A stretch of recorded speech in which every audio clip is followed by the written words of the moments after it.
حول ولا قوة إلا بالله العلي العظيم من الشيطان اللعين الرجيم بسم الله الرحمن الرحيم الحمد لله رب العالمين الصلاة والسلام على سيد الأنبياء والمرسلين سيدنا ونبينا وشفيعنا بالقاسم محمد صلوات بر محمد وآل محمد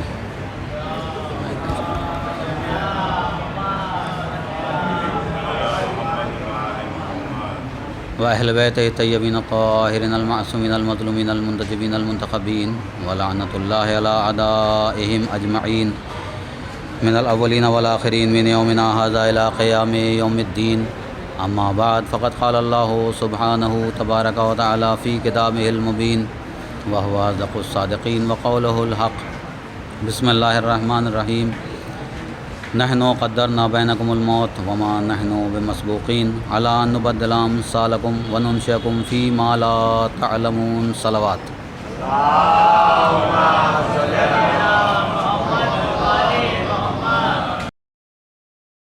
قرآن مجید کا وہ سورہ کہ جسے آپ نماز عشاء کے بعد غالباً پڑھتے ہوں گے، اور اس سورہ کی یہ جو آیت ہے اس میں ارشاد ہو رہا ہے کہ نحنو قدرنا بینکم الموت وما نحنو بمسبوقین علی ان نبدل امثالکم وننشئکم فی ما لا تعلمون، کہ ہم نے تمہارے درمیان موت کو مقدر کر دیا اور تم اس سے فرار نہیں کر سکتے، اور یہ نہیں ہے کہ ہم عاجز ہیں، درماندہ ہیں کہ تمہارے جیسے دوسرے نہیں لا سکتے۔ تو عزیزان محترم، سوال یہ پیدا ہوتا ہے کہ جو چیز ہماری تقدیر میں لکھ دی گئی ہے، جس چیز کو ہمارے مقدر میں لکھ دیا گیا ہے، اور قرآن واضح لفظوں میں کہہ رہا ہے کہ یہ تمہاری تقدیر میں ہے کہ ایک نہ ایک دن تمہیں اس سے ملاقات کرنا ہے، پھر ہم کیوں اس سے فرار کرنے کی کوشش کرتے ہیں؟ یہ سوال ہے اپنے آپ میں کہ پھر ہم اپنے آپ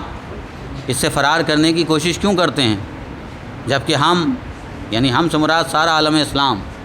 قرآن پر بے لوث جسے کہنا چاہیے اور بلا شک و شبہ یقین رکھتا ہے۔ تو جب قرآن پر ہمیں یقین ہے، بھروسہ ہے، اور قرآن کی ہر بات پر ہم اعتماد کرتے ہیں، تو پھر ہم اس بات پر کیوں اعتماد نہیں کرتے کہ موت ہماری مقدر، ہماری تقدیر میں لکھی ہوئی ہے، اور جب کوئی چیز ہماری تقدیر میں ہے تو ہمیں جب وہ چیز ملتی ہے تو ہمیں خوش ہونا چاہیے یا غمگین ہونا چاہیے؟ سوال ہے کہ ہمارے مقدر میں کوئی چیز اگر ہے اور نہیں ملے گی تو ہم غمگین ہوں گے، لیکن اگر مقدر میں چیز ہے اور وہ مل جائے تو ہمیں غمگین نہیں ہونا ہے، ہمیں خوش ہونا چاہیے۔ لیکن جب موت انسان کے قریب آتی ہے تو بعض افراد یہ کہتے ہیں کہ صاحب یہ خدا نے کیا کیا، ایسا کیوں ہو گیا؟ ولی اللہ علی ابن ابی طالب جیسا ہے، صلوات تو جو اللہ کا ولی ہے وہ موت کی آنکھوں میں آنکھیں ڈال کر بات کرے گا، گھبرائے گا نہیں موت سے۔ اور ہم نے دیکھا کہ قرآن خود نشاندہی کر رہا ہے کہ موت کی آنکھوں میں آنکھیں ڈال کر ان زعمتم انکم اولیاء للہ من دون الناس، پھر قرآن کہتا ہے فَتَمَنَّوُا الْمَوْتَ إِن كُنتُمْ صَادِقِينَ وَلَا يَتَمَنَّوْنَهُ۔ قرآن تردید کر رہا ہے بعد میں کہ یہ کیسے ہیں، وَلَا يَتَمَنَّوْنَهُ أَبَدًا بِمَا قَدَّمَتْ أَيْدِيهِمْ وَاللَّهُ عَلِيمٌ بِالظَّالِمِينَ قُلْ إِنَّ الْمَوْتَ الَّذِي، ان سے کہہ دو قُلْ إِنَّ الْمَوْتَ الَّذِي تَفِرُّونَ مِنْهُ فَإِنَّهُ مُلَاقِيكُمْ، یہ کہیں بھی چلے جائیں، کتنا ہی فرار کریں، لیکن موت ان سے ملاقات ضرور کرے گی۔ تو اس کا مطلب کیا ہے کہ جو چیز ہماری تقدیر میں لکھ دی گئی ہے ہم اسے لاگ بھاگتے رہیں، فرار کرتے رہیں، لیکن وہ ہمیں مل کر ضرور رہے گی۔ تو اب آئیے موضوع کی طرف کہ ہمیں کرنا کیا ہے اپنے نوجوانوں کے لیے، چھوٹے بچوں کے لیے خاص طور سے، کہ جو یہ جاننا چاہتے ہیں کہ ہمیں اپنی زندگی کیسے گزارنا ہے۔ بزرگ مجھ سے بہتر جانتے ہیں کہ ہمیں اپنی زندگی کو اس طریقے سے سنوارنا ہے اور اس طریقے سے انجام دینا ہے کہ جیسا خداوند عالم چاہتا ہے، جیسا رب چاہتا ہے، اور جیسا اس کا رسول چاہتا ہے اور آل رسول چاہتے ہیں۔ تو اگر ہم اپنی زندگی کو جب ہمیں اس کے پاس جانا ہے تو کیسا بنانا ہوگا یہ دیکھنا ضروری ہے۔ خدا کا شکر ہے کہ ہمارے پاس ایسی درسگاہ موجود ہے کہ جہاں ہمیں یہ کہنے کی ضرورت نہیں ہے کہ ہم کہاں جائیں، کون سی لائبریری تلاش کریں، کون سی کتاب لے کر آئیں کہ جس میں ہمیں زندگی کے وہ چیپٹرز مل جائیں، زندگی کو سمجھنے کے لیے وہ سبق مل جائے کہ زندگی کیسے گزاریں۔ تو ہمارے پاس یہ واقعہ کربلا، یہ غم کے دن جنہیں ہم کہتے ہیں ایام عزا، ایک بہترین مشعل راہ ہے ہمارے لیے کہ ہم مجلس میں آتے ہیں۔ معال مجلس کیا ہے کہ کچھ لے کر جائیں، چھوٹے بچوں کے لیے، نوجوانوں کے لیے خاص طور سے، کہ جب ہم اس درسگاہ میں آتے ہیں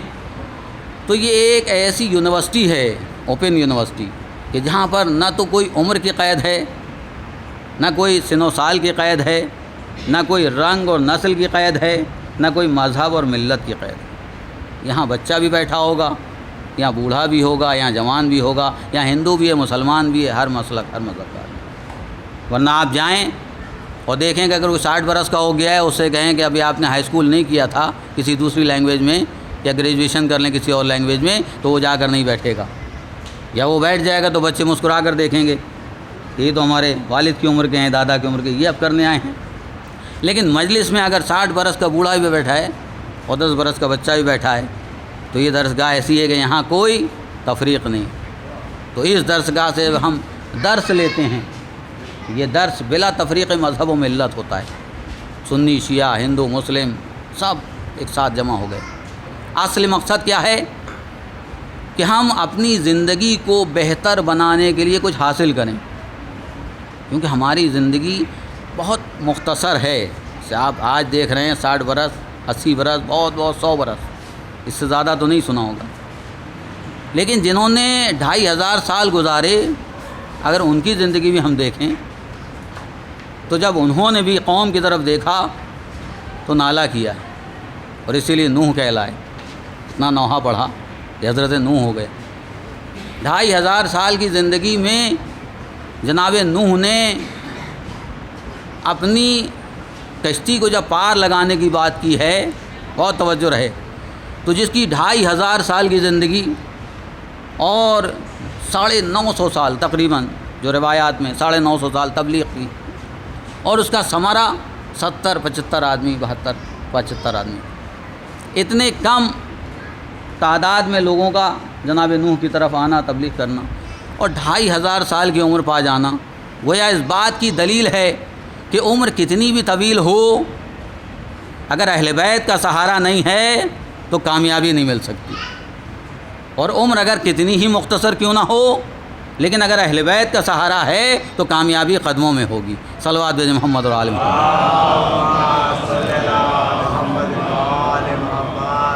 تو عزیزان محترم، یاد رکھیں کہ ہمارے اور آپ کے درمیان زیادہ وقت نہیں لینا ہے۔ ابھی آپ نے مرثیہ سنا اور ذکر اہل بیت، مصائب شہدائے کربلا، مرثیے میں جو آپ تذکرہ سنتے ہیں، اس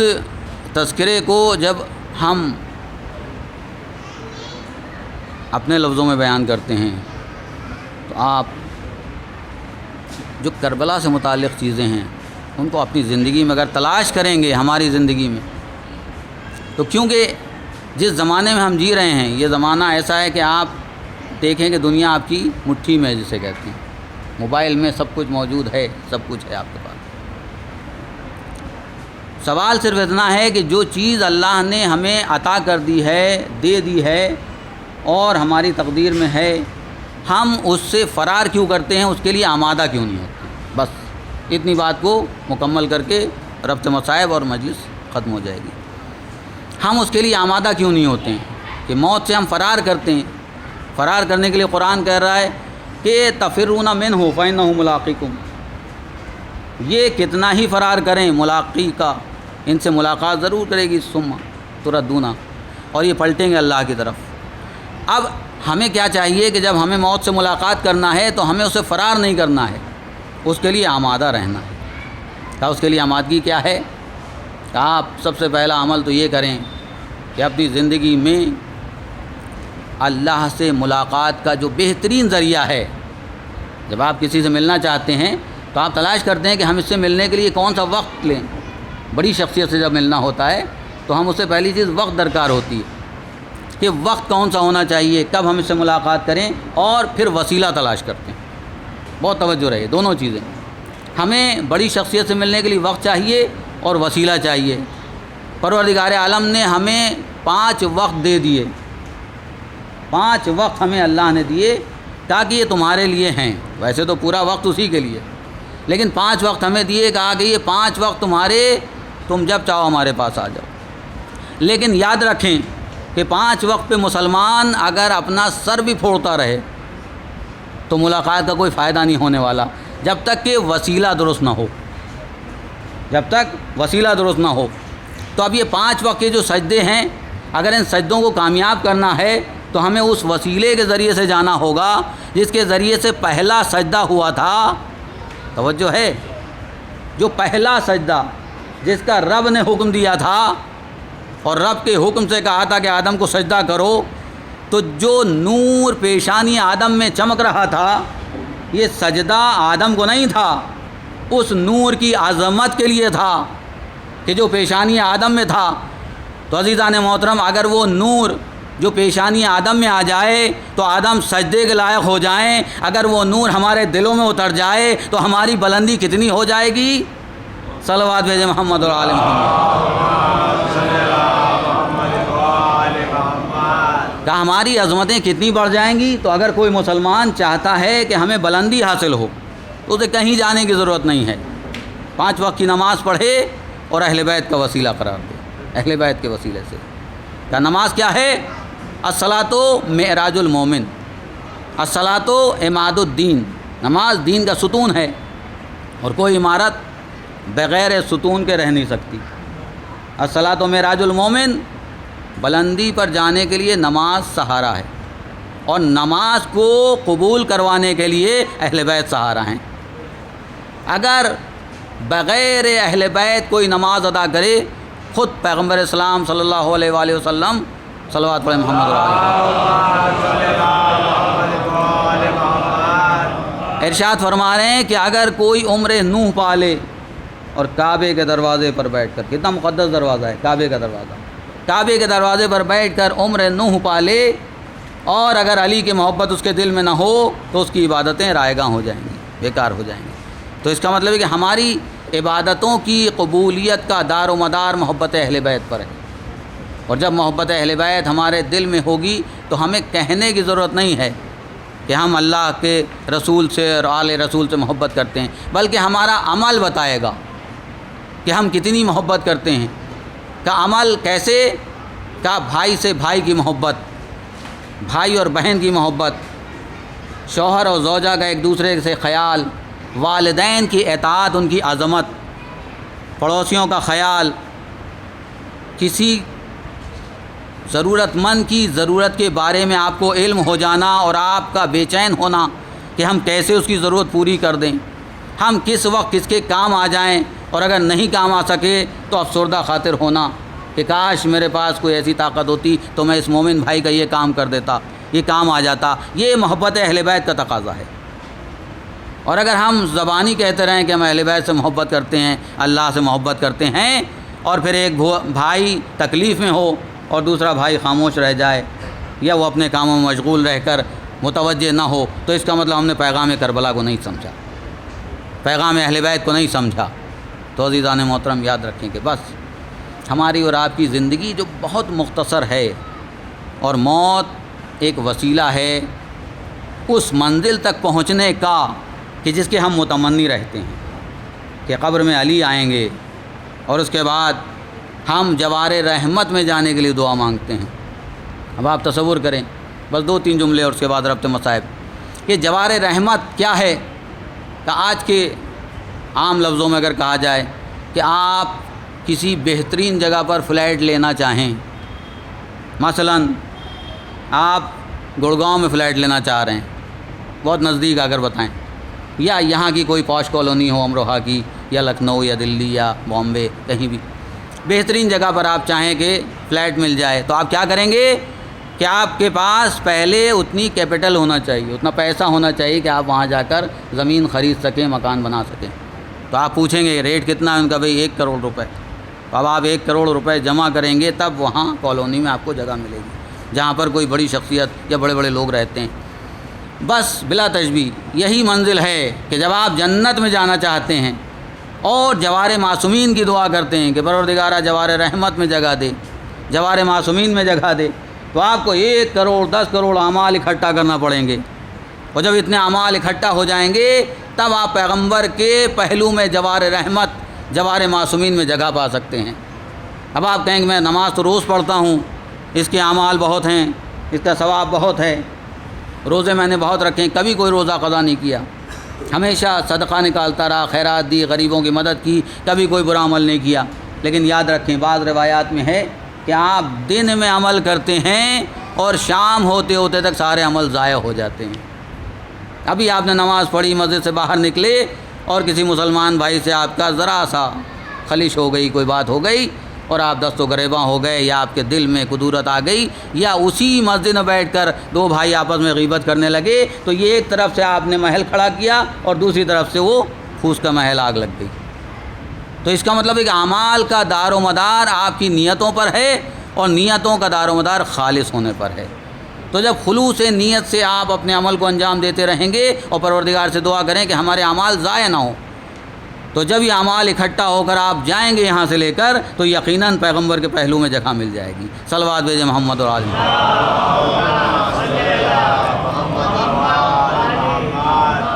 ورنہ نبی کے پہلو میں بیٹھنے والے تو معلوم ہے دنیا کو کہ بیٹھ تو گئے، لیکن بزم میں بلانے والے اور تھے جو بلائے گئے تھے، اور جنہیں بزم سے اٹھایا گیا وہ اور تھے۔ تو لہٰذا ہمیں وہ ہونا چاہیے کہ پیغمبر ہمیں جوار میں جگہ دیں۔ بس عزیزان محترم، یہ کربلا کا سفر جس کے لیے آپ آمادہ رہتے ہیں اور سنتے ہیں، آپ برابر مجالس میں تذکرہ سنتے ہیں کہ ہم جمع ہوتے ہیں ذکر اہل بیت کرنے کے لیے۔ یہ آج کا جو ماحول چل رہا ہے، کورونا کا ماحول، اس میں آپ ملول نہ ہوں، غمگین نہ ہوں کہ مجلس میں چند لوگ ہیں، 100 200 ہیں، 10 5 ہیں، 15 ہیں۔ ذکر اہل بیت وہ ہے کہ جو کبھی بھی تعداد پر معین نہیں ہے کہ اگر 10 ہیں اور 5 ہیں اور 50 ہیں تو مجلس نہیں ہوگی۔ کا غم کا تعلق دل سے ہوتا ہے، اور دل میں جب تک آپ کے چوٹ نہ لگے، اثر نہ ہو، کسی چیز کو آپ اس کا اثر قبول نہ کریں، تب تک وہ دل جو ہے وہ غمگین نہیں ہوگا۔ اور جب غمگین نہیں ہوگا تو آپ کو احساس نہیں ہوگا کہ شہادت کیا ہوتی ہے، اور بے بسی کیا ہوتی ہے، بے کسی کیا ہوتی ہے، اور مجبوری کیا ہوتی ہے۔ لیکن اگر آپ خدا نہ کرے مصیبت زدہ ہیں تو آپ کو مجلس کی ضرورت نہیں ہے، آپ کا دل غمگین ہوگا، اور جب دل ملول ہوتا ہے اور دل پہ چوٹ لگتی ہے تو آنسو خود بخود چل دیتے ہیں۔ آنسوؤں کو ضرورت نہیں ہے کہ میں اپنے الفاظ سے آپ کو رلاؤں۔ آپ صرف تصور کریں گے کہ کربلا میں ظلم جو ہوئے ہیں، یہ ظلم کیسے ظلم تھے کہ انسانیت کانپ جاتی ہے۔ پوچھنے والا اگر یہ کہتا ہے کہ ان کے رونے پر کیوں پابندی ہے، تو پابندی اس لیے ہے کہ ظالم نہیں چاہتا کہ جب یہ آنسو بہائیں گے تو گزرنے والا ہر شخص پوچھے گا کہ یہ قوم جو رو رہی کیوں رو رہی ہے۔ تو اس کے پیچھے جو پس منظر میں مظالم ہیں وہ سامنے آئیں گے، اور ظالم کا ظلم سامنے آئے گا۔ لیکن جب ہم مجلس برپا کرتے ہیں تو اکیلے تنہا بیٹھے ہوں گے، کوئی موجود نہیں ہے، صرف آپ تصور کریں گے کربلا میں کیا کیا ہوا، ادھر دل غمگین ہوا اور ادھر آنسو رواں ہو گئے۔ فلک پر جب چاند نمودار ہوا محرم کا، روایات میں ہے کہ مدینے والے کبھی پوچھتے نہیں تھے کہ چاند ہوا کہ نہیں ہوا۔ امام کے گھر سے جب گریا کی آواز بلند ہوتی تھی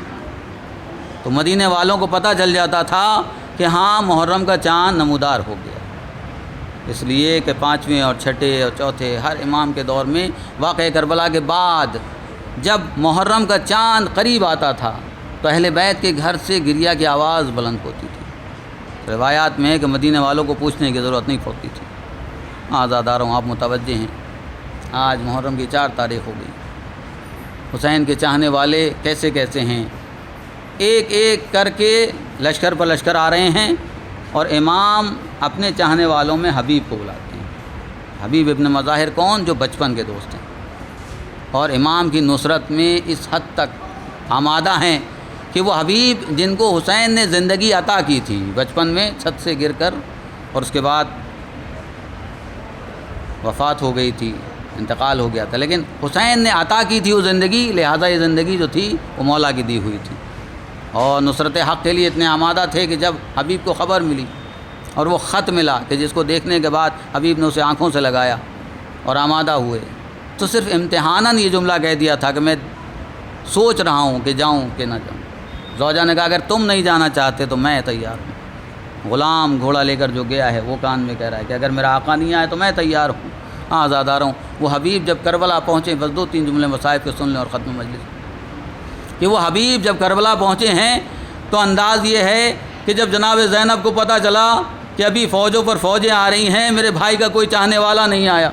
جیسے ہی معلوم ہوا کہ حبیب آ گئے ہیں، ایک مرتبہ جناب زینب نے حبیب کو سلام کہلایا۔ اللہ اللہ، وہ دن آ گیا تھا کہ حبیب نے جیسے ہی زینب کا سلام سنا، ایک مرتبہ سر کو پیٹنا شروع کیا کہ اللہ اللہ، کیا دن آ گئے کہ اب غلاموں کو شہزادیاں سلام کہلائیں۔ حبیب گریا کر رہے ہیں۔ وہ وقت بھی آیا کہ جب حسین کی شہادت نزدیک آئی، حبیب پہلے شہید ہونے کے لیے چلے ہیں۔ حبیب کتنے بزرگ ہیں۔ حبیب جب گئے ہیں تو اس انداز سے کہ چاروں طرف فوجوں نے حملہ کیا، اور حبیب جب گھوڑے سے گرے ہیں تو حسین سرہانے پہنچے۔ میں کہوں گا اے آقا، آج آپ ہر شہید کے سرہانے پہنچ رہے ہیں، لیکن ایک وقت آئے گا جب میرا مظلوم امام گھوڑے سے زمین پر آئے گا۔ ارے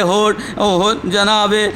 ادھر امام حسین گھوڑے سے زمین پر آئیں گے، تیروں پر جسم معلق ہوگا، شمر کا کند خنجر ہوگا۔ کون ہوگا جو پہلو میں کھڑا ہو؟ ایک بی بی ہاتھوں کو بلند کیے آواز دے رہی ہوگی، آ میرے لال میری آغوش میں آ جا، سیعلم الذین ظلموا ایام انقلب انا للہ و انا الیہ راجعون۔ پروردگارہ ہمارے اس مقصد عزا کو قبول فرما لے۔ پروردگارہ ہمیں جو بیمار کو شفاء کامل عاجل عطا فرما۔ پروردگارہ مسلمانوں میں اتحاد قائم کر۔ پروردگارہ جلوس عزا کے اوپر جو پابندیاں ہیں وہ برطرف ہوں۔ پروردگارہ ہمارے تمام مشکلات کو حل فرما۔ پروردگارہ جلد از جلد ہمارے امام زمان علیہ السلام کو ظہور فرما دو اور ہمیں ان کے اعوان و انصار میں شمار کرو۔